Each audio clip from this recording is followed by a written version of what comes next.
नमस्कार, हम हैं धर्म दुबे। आप देख रहे हैं देसी भारत, हर घर भारत, हर दिल भारत। इस वक्त हम मौजूद हैं लालू प्रसाद यादव जी के प्रदेश कार्यालय पटना में और हमारे साथ हैं पार्टी के उपाध्यक्ष तनवीर हसन साहब। कैसे हैं सर? बहुत बहुत शुक्रिया आपका। कैसा चल रहा है प्रचार प्रसार, पार्टी की तैयारियां? प्रचार प्रसार तो अभी जो नीचे स्तर पर वो काफ़ी अच्छा चल रहा है, क्योंकि अभी कैंडिडेट फाइनल करने की प्रक्रिया पूरी नहीं हुई है। तीनों फेज़ की उसमें पूरी पार्टी मशीनरी लगी हुई है। उसके बाद नॉमिनेशन के दिन से विधिवत प्रसार प्रचार शुरू हो जाएगा। पार्टी किस तरीके का काम कर रही है तो सवाल आपसे पूछेंगे ही, लेकिन उससे पहले ये ज़रूर जानना चाहेंगे कि लालू जी इस वक्त आपके साथ नहीं, तो उसका क्या असर, क्या प्रभाव जो है पड़ता है पार्टी? देखिए, लालू जी तो पिछले लोकसभा चुनाव में भी हमारे साथ नहीं थे। उनकी कमी तो खलती है ज़रूर। कार्यकर्ता और उनके जो जन समर्थन हैं उसमें उसकी कमी खलती है। थोड़ा सा उत्साह का संचार उनके होने से ज़्यादा हो जाता है, उसकी कमी महसूस होती है। अच्छा, लेकिन चूँकि वो घर घर बसते हैं, हर दिल बसते हैं, इसलिए पीछे में भी उनके हम लोगों ने लड़ाई लड़ी है। वैसे वो अगर मौजूद होते हैं तो उस लड़ाई की दूसरी बात है। लेकिन अब चूंकि कमान जो है तेजस्वी जी संभाल रहे हैं, उनके बेटे हैं, तो किस तरीके का काम करते हैं, पार्टी का नेतृत्व किस तरह से कर रहे हैं? देखिए, तेजस्वी जी पार्टी के भविष्य, आने वाले कल का नेतृत्व भी वही करेंगे। लालू जी के पद चिन्हों पर उनके उत्तराधिकार को चलना तो स्वाभाविक है, इसलिए सर्वगुण संपन्न हैं तेजस्वी प्रसाद यादव। नेतृत्व की पूरी क्षमता, पूरी कला उनमें मौजूद है। और जो दूसरी सबसे बड़ी बात यह है कि वो अभी युवा नेतृत्व है, जिसमें जोश है, उमंग है, उत्साह है। इसके अलावा बात की जाए, आपका जो सामना है सीधे तौर से नीतीश कुमार और उनकी पार्टी और उनके लोगों से, क्या लगता है इस बार उन्हें दबाकर आप सत्ता में आ सकते हैं? बिहार की जनता वर्तमान सरकार से ऊब गई है और हम लोगों ने हमेशा बिहार की जनता को जगाने का काम किया है। सरकार की जन विरोधी नीतियों के सवाल पर हो और भ्रष्टाचार हो, सरकार का कुशासन हो, सुशासन बाबू के नाम पर मीडिया ने उनको प्रचारित किया था, लेकिन बहुत बड़े कुशासन से बिहार को गुजरना पड़ा है।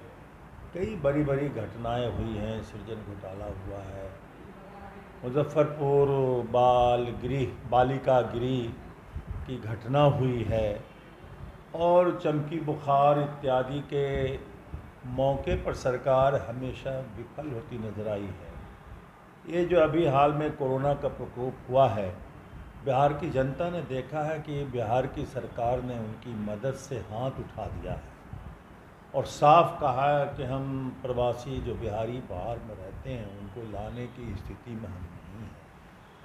उनको रोका गया बॉर्डर पर और बेघर बेसहारा लोग सड़कों पर घूमते रहे। ये सब जनता भूली नहीं है और राष्ट्रीय जनता दल ने ऐसे हर बुरे समय में जनता के साथ खड़ा होने का काम किया है। तेजस्वी जी ने हर कदम पर बिहार की जनता के साथ काम किया है। इस बीच एक दुख भरी खबर भी आई है कि पासवान जी नहीं रहे। ये बहुत अफसोस हुआ हम लोगों को। पासवान जी 74 आंदोलन के नेता थे, हम लोगों के सीनियर साथी थे। उनके आत्मीय व्यवहार ने और कार्यकर्ताओं के बीच एक लंबे संघर्ष का इतिहास ने आज बहुत ही याद किया। अब उनके बेटे हैं चिराग पासवान, जिन्हें भी एक युवा मुख्यमंत्री के तौर पर देखा जा रहा है। अगर मैं तुलना की बात करूं तो तेजस्वी से कितने आगे हैं या कम हैं, क्या कहेंगे आप? देखिए, हर व्यक्ति एक दूसरे के बीच में बुनियादी कुछ न कुछ अंतर होता है।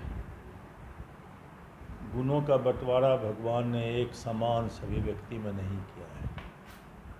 व्यक्तियों के बीच का जो अंतर है वो स्वाभाविक अंतर है, इसलिए यह भी तुलना करना उचित नहीं होगा।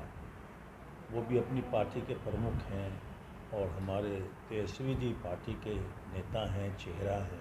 कहीं ना कहीं लेकिन अगर स्वाभाविक वोटों की है। बात करें, सद्भावना वोट भी गिर जाते हैं ऐसे मौके पर, आपको लगता है पार्टी को इस वजह से नुकसान हो सकता है वोटों के मामले में? देखिए, पार्टी वोट ऑलरेडी समीकरणों से बंधे हुए हैं, समझ गए।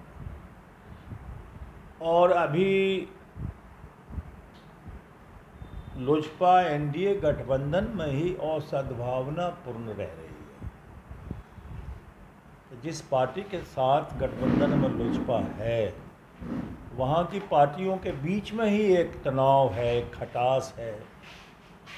तो पहले तो उस घर में इस बात की ज़रूरत हो जहाँ कमी है आज से। अभी तक बिहार सरकार ने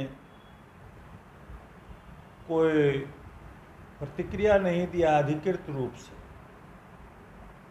न शोक घोषित किया है, न किसी प्रकार के सम्मान की घोषणा की है।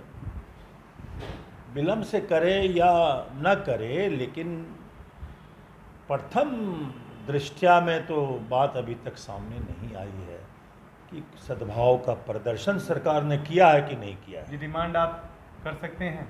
हम ये डिमांड करें या न करें, ये सरकार के स्वाभाविक आचरणों में शामिल था, करना चाहिए था सरकार। चलिए ठीक है, जाते जाते एक आखिरी सवाल आपसे ज़रूर होगा कि वो ऐसी कौन सी चीज़ है जो इस बार अगर आप सत्ता में आते हैं, मुख्यमंत्री बन जाते हैं तेजस्वी जी, तो युवाओं को मिलेगा? सबसे पहले हमारे जो नेता प्रतिपक्ष हैं, भावी मुख्यमंत्री हैं, उन्होंने घोषणा किया है कि सरकार में आते ही हम 10 लाख नौजवानों को रोज़गार की प्रथम कैबिनेट में ही फैसला करके हम तमाम जो सरकार के खाली पद हैं लाखों की संख्या में, उस पर बहाली की घोषणा करेंगे। ये नौजवानों के लिए एक बहुत बड़ा संदेश है, एक बड़ा उपहार है, और मैं समझता हूँ कि यही ख़ास बात है जो तेजस्वी को नौजवानों के बीच में स्थापित कर रही है। बहुत शुक्रिया हमसे बात करने के लिए हसन। बहुत बहुत धन्यवाद आपका भी। जी, इन्होंने बहुत सारी बातें अपने आने वाली आगामी सरकार से संबंधित कही हैं, बहुत सारे चीज़ें कही हैं। आप सहमत हैं तो भी अपनी राय कमेंट बॉक्स में ज़रूर लिखिएगा, और साहब से कोई सवाल हो तो भी लिखिएगा। कोशिश होगी कि इनके जवाब आप तक हम जल्द से जल्द पहुंचा दें। आप देख रहे हैं देसी भारत। हर हर महादेव।